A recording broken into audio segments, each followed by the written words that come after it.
Alice's Adventures in Wonderland by Lewis Carroll. Chapter 2. The Pool of Tears. "Curiouser and curiouser," cried Alice. She was so much surprised that for the moment she quite forgot how to speak good English. "Now I'm opening out like the largest telescope that ever was.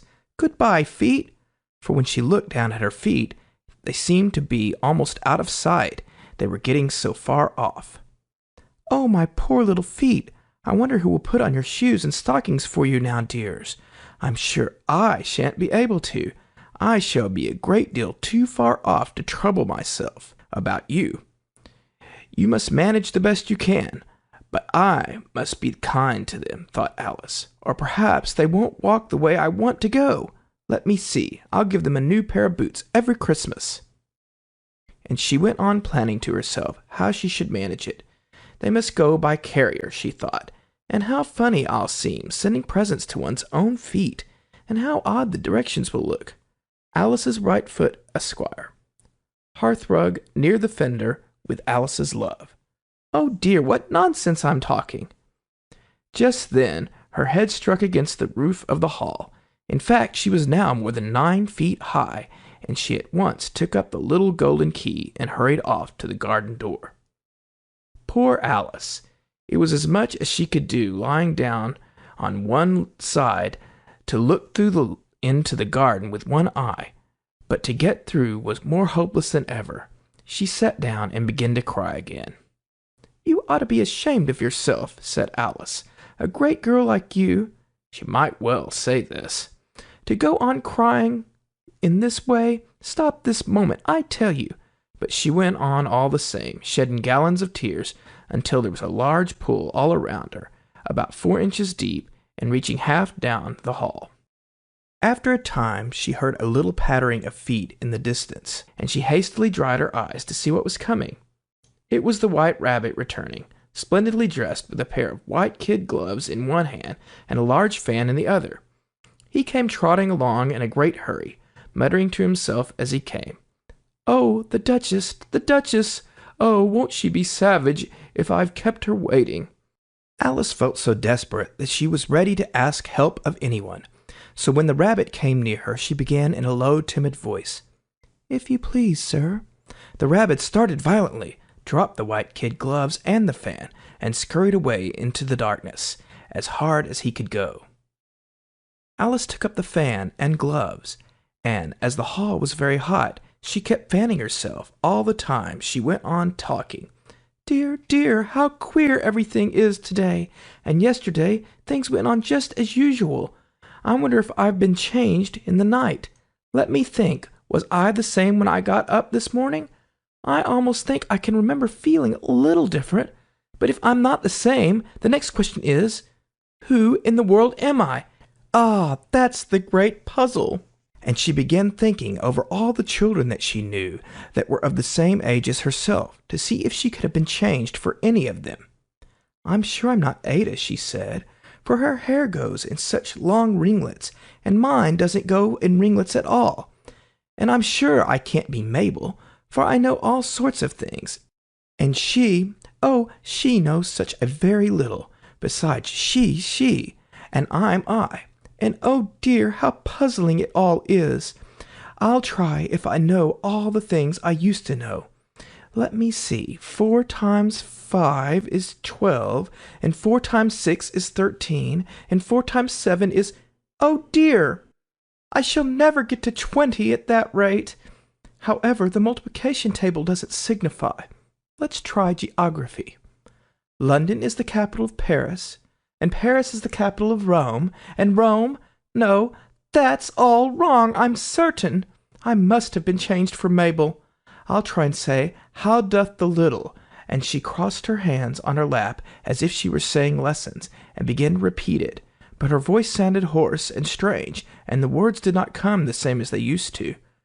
How doth the little crocodile improve his shining tail, and pour the waters of the Nile on every golden scale? How cheerfully he seems to grin, how neatly spread his claws, and welcome little fishes in with gently smiling jaws.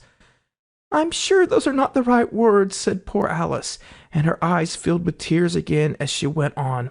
"I must be Mabel after all, and I shall have to go and live in that poky little house, and have next to no toys to play with, and oh, ever so many lessons to learn. No, I've made up my mind about it. If I'm Mabel, I'll stay down here. It'll be no use their putting their heads down and saying, 'Come up again, dear.' I shall only look up and say, 'Who am I, then? Tell me that first, and then, if I like being that person, I'll come up. If not, I'll stay down here till I'm somebody else.' But, oh dear," cried Alice, with a sudden burst of tears, "I do wish they would put their heads down. I am so very tired of being all alone here." As she said this, she looked down at her hands, and was surprised to see that she had put on one of the rabbit's little white kid gloves while she was talking. "How can I have done that?" she thought. "I must be growing small again." She got up and went to the table to measure herself by it, and found that, as nearly as she could guess, she was now about 2 feet high, and was going on shrinking rapidly. She soon found out that the cause of this was the fan that she was holding, and she dropped it hastily, just in time to avoid shrinking away altogether. "That was a narrow escape," said Alice, a good deal frightened at the sudden change, but very glad to find herself still in existence. "And now for the garden," and she ran with all speed back to the little door. But alas, the door was shut again, and the little golden key was lying on the glass table as before.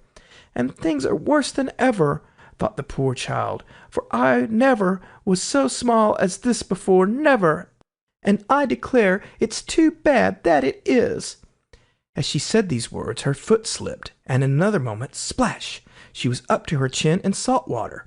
Her first idea was that she had somehow fallen into the sea. "And in that case I can go back by railway," she said to herself.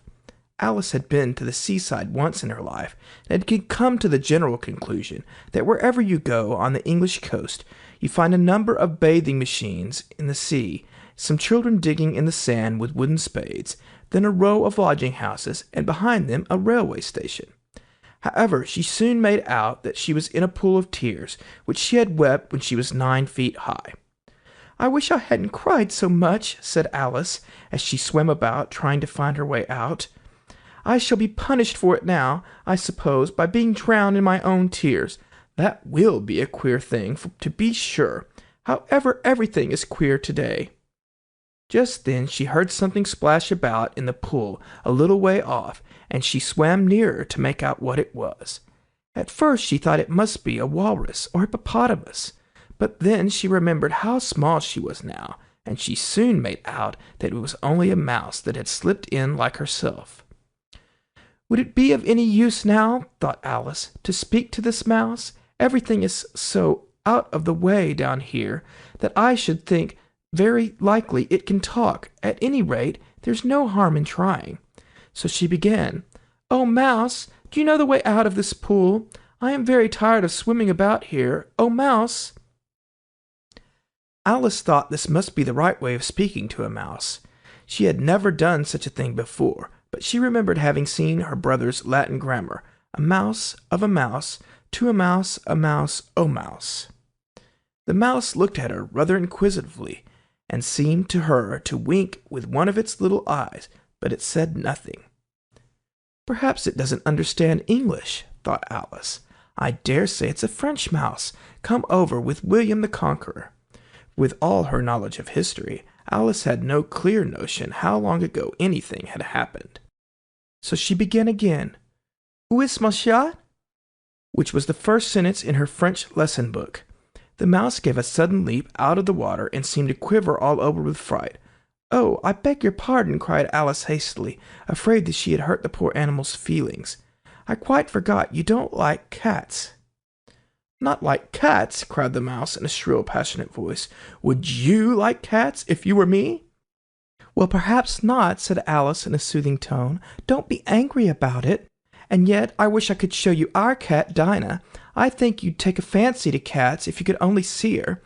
She's such a dear, quiet thing," Alice went on half to herself, as she swam lazily about in the pool.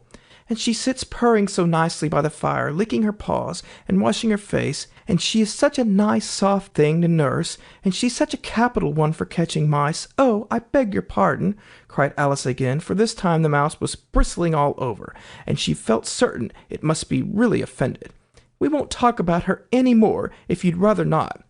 We, indeed, cried the mouse, who was trembling down to the end of his tail. As if I would talk on such a subject. Our family always hated cats. Nasty, low, vulgar things. Don't let me hear the name again. I won't indeed, said Alice, in a great hurry to change the subject of conversation. And you, are you fond of dogs? The mouse did not answer, so Alice went on eagerly. There is such a nice little dog near our house I should like to show you. A little bright-eyed terrier, you know, with, such long curly brown hair, and it'll fetch things when you throw them, and it'll sit up and beg for its dinner, and all sorts of things. I can't remember half of them, and it belongs to a farmer, you know, and he says it's so useful, it's worth £100. He says it kills all the rats and— Oh, dear, cried Alice in a sorrowful tone, I'm afraid I've offended again. For the mouse was swimming away from her as hard as it could go, and making quite a commotion in the pool as it went. So she called softly after it, Mouse dear, do come back again, and I won't talk about cats, or dogs either, if you don't like them. When the mouse heard this, it turned round and swam slowly back to her. Its face was quite pale, with passion, Alice thought, and it said in a low, trembling voice, Let us get to the shore, and then I'll tell you my history, and you'll understand why it is that I hate cats and dogs. It was high time to go, for the pool was getting quite crowded with birds and animals that had fallen into it. There was a duck and a dodo, a lory and an eaglet, and several other curious creatures. Alice led the way, and the whole party swam to the shore. End of Chapter 2.